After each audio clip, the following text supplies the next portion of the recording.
दोस्तों, ये जो इजराइल के यहूदी हैं, ये सिर्फ मुसलमानों से ही नफरत नहीं करते हैं, इस्लाम को ही नीचा दिखाने की कोशिश नहीं करते हैं, बल्कि इनकी नज़र में दुनिया का हर धर्म इनके धर्म से नीचा है। ये बहुत कट्टरपंथी लोग हैं दोस्तों। धर्म के मामले में जहां पर भी इनको मौका मिलता है, ये सामने वाले धर्म को नीचा दिखाने का मौका चूकते नहीं है। लेबनान के अंदर इजराइल के सैनिकों ने एक ऐसी हरकत की है कि अगर वाकई में इन यूरोपीय देशों का ज़मीर जिंदा है तो नेतन्याहू के खिलाफ सख्त एक्शन जरूर लेंगे। सबूत के साथ सारी चीजें आप लोगों को दिखाऊंगा, वीडियो में आखिर तक बने रहिएगा। लेकिन पहले आपको इस रिपोर्ट की सबसे बड़ी खबर बता देता हूं। माफी चाहता हूं दोस्तों, ये खबर बताने में थोड़ा सा लेट हूं, आज वीडियो थोड़ा सा देरी से आ रहा है, लेकिन कोई बात नहीं। जो भी खबरें आप लोगों को बताऊंगा एकदम डिटेल के साथ बताऊंगा, ताकि आप लोगों को सारी बात अच्छे से समझ में आ सके। डोनाल्ड ट्रंप की तरफ से रात एक पोस्ट किया गया कि मैं अपना डेलीगेशन पाकिस्तान आज भेज रहा हूं और कल ईरान के अधिकारियों के साथ हमारे लोग बातचीत करेंगे, दूसरे दौर की बातचीत होगी। ईरान की तरफ से रात ही मना कर दिया गया था कि हम इस बातचीत में शामिल नहीं होंगे। ईरान का कहना है कि देखिए, जो शर्तें हमारे ऊपर जबरदस्ती थोपने की कोशिश अमेरिका कर रहा है, उन शर्तों को लेकर तो हम पाकिस्तान बिल्कुल भी नहीं जाएंगे। और सबसे बड़ी शर्त हमारी ये है कि जो सीज फायर किया 2 हफ्ते का डोनाल्ड ट्रंप ने, उस सीज फायर का उल्लंघन करते हुए समुद्र में अमेरिका की सेना ने नाकेबंदी कर दी है। जब तक अमेरिका की सेना समुद्र में नाकेबंदी नहीं हटाती है, हम पाकिस्तान बातचीत करने नहीं जाएंगे।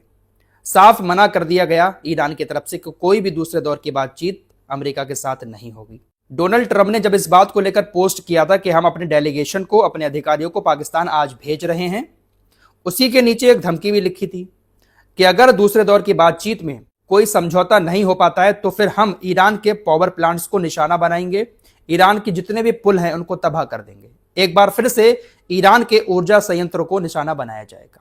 इसलिए ईरान के लिए यही बेहतर होगा कि दूसरे दौर की बातचीत में ईरान हमारी शर्तें मानकर समझौता कर ले। लेकिन ईरान ने कह दिया हम बात करने ही नहीं जाएंगे इस्लामाबाद दूसरे दौर के लिए। फिलहाल अभी ये मामला चल ही रहा था कि रात के वक्त में एक नई खबर आ जाती है कि ईरान के एक जहाज पर अमेरिका की नौसेना ने हमला कर दिया है और उसको अपने कब्जे में ले लिया है। डोनाल्ड ट्रंप की तरफ से पोस्ट करके इस बात की भी जानकारी दी गई कि ईरानी झंडे वाला एक जहाज चाइना से माल लेकर ईरान के बंदरगाह पर जा रहा था। इस जहाज का नाम था टूस्का, जिसकी लंबाई तकरीबन 900 फीट है। यह जहाज इतना लंबा और इतना भारी है कि इसका वजन और इसकी लंबाई तकरीबन एक विमान वाहक पोत के बराबर है। जो अमेरिका के विमान वाहक पोत खड़े हुए हैं उसके बराबर इसकी लंबाई और वजन है। इस टूस्का मालवाहक जहाज के अंदर एक बार में बहुत सारा सामान लाया जा सकता है। चाइना से माल लेकर यह जहाज ईरान के बंदरगाह की तरफ जा रहा था। ओमान की खाड़ी में ही अमेरिका की सेना ने इस जहाज को रोकने की चेतावनी दी। जब जहाज नहीं रुका तो अमेरिका की सेना ने इस जहाज पर हमला कर दिया। इसका जो इंजन था उस इंजन पर हमला किया, जिसकी वजह से इंजन पूरी तरह से फेल हो गया और जहाज वहीं पर रुक गया। उसके बाद अमेरिका के मरीन सैनिक जहाज पर चढ़ते हैं और तमाम क्रू मेंबर्स को बंधक बना लेते हैं और जहाज अपने कब्जे में ले लेते हैं। इस जहाज पर बहुत सारा माल भरा हुआ है। डोनाल्ड ट्रंप की तरफ से जो पोस्ट किया गया है उसमें लिखा गया है कि जहाज पर जो माल है उसकी हम छानबीन कर रहे हैं कि आखिर इसमें कौन सा माल चाइना से ईरान जा रहा था। माल को चेक किया जा रहा है, साथ ही साथ जहाज हमारे कब्जे में है। और यह जहाज हमने इसलिए और कब्जे में लिया है क्योंकि इस टूस्का जहाज पर हमने प्रतिबंध लगा रखे हैं। यह जहाज अवैध गतिविधियों में शामिल रहा है, जिसके चलते हुए हमने इसके ऊपर प्रतिबंध लगा दिए थे। इसीलिए हमने इस जहाज को और ज्यादा कब्जे में लिया है। फिलहाल पूरा जहाज अभी हमारे कब्जे में है।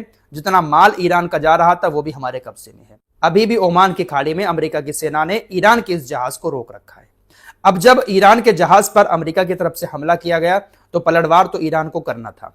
ईरान ने भी पलटवार करते हुए जितने भी युद्धपोत समुद्र में मौजूद है अमेरिका के, सभी युद्धपोत पर ड्रोन अटैक किए। ईरानी सरकारी मीडिया की तरफ से जानकारी दी गई है कि अमेरिका के युद्धपोत पर जो हमने ड्रोन अटैक किए थे उसमें से कई सारे अटैक कामयाब रहे। फिलहाल ईरान ने अपने जहाज पर हुए हमले का बदला ड्रोन अटैक करके अमेरिका से ले तो लिया है, लेकिन अमेरिका के युद्धपोत को उतना बड़ा नुकसान नहीं हुआ है जितना बड़ा नुकसान ईरान को हुआ है। क्योंकि जो माल आ रहा था वो अरबों खरबों का माल था। चाइना से ईरान जा रहा था। तकरीबन 900 फीट लंबा मालवाहक जहाज, कितना माल आता होगा इस जहाज में, वो सारा माल इस वक्त अमेरिका के कब्जे में है। ट्रंप ने कल ही यह बात बोली थी कि ईरान को तकरीबन $5 करोड़ का रोजाना नुकसान हो रहा है, हमने जो नाकेबंदी की है, क्योंकि ईरान के तेल के जहाज भी नहीं निकल पा रहे हैं। ईरान के बंदरगाहों पर कोई जहाज आ भी नहीं पा रहा है। हमारी नाकेबंदी से $5 करोड़ का रोजाना ईरान को नुकसान उठाना पड़ रहा है। इसलिए वो हमसे बातचीत करने के लिए पाकिस्तान पहुंचेंगे और बातचीत करेंगे। लेकिन ईरान कह रहा है कि हमारी शर्त यही है, बातचीत हम तभी करेंगे जब आप नाकेबंदी हटा दोगे। फिलहाल समुद्र में हालात बिगड़ते जा रहे हैं। हो सकता है कि दोबारा से फिर से भयानक वाली जंग शुरू हो जाए और दूसरे दौर की जो बातचीत होना है वो बातचीत हो ही ना, क्योंकि अमेरिका की सेना ईरान के इस जहाज को छोड़ने वाले तो है नहीं।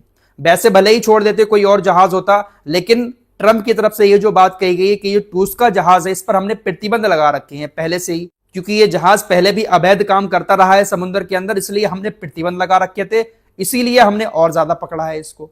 कोई और जहाज होता तो चाहे अमेरिका छोड़ भी देता, लेकिन अब ये बहाना है अमेरिका के पास कि ये तो प्रतिबंधित जहाज है अमेरिका की तरफ से, हम इसको छोड़ेंगे नहीं। अब अमेरिका ईरान का जहाज छोड़ेगा नहीं तो ईरान कोई भी बातचीत कर ले, पाकिस्तान शायद ही जाए, और बातचीत नहीं होगी तो जो धमकी दी गई है ट्रंप की तरफ से कि पावर प्लांट्स और जितने भी पुल हैं सबको उड़ा देंगे, तो कल सीज फायर खत्म हो जाएगा और कल के बाद हो सकता है कि दोबारा से फिर से अमेरिका की तरफ से हमले शुरू कर दिए जाएं। फिलहाल मामला बहुत ज्यादा बिगड़ता जा रहा है।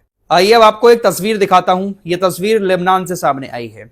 इसमें आपको एक इजरायली सैनिक दिखाई दे रहा होगा, उसके हाथ में हथौड़ा है और हथौड़े से वो एक मूर्ति पर हमला कर रहा है। ये मूर्ति यीशु मसीह की है।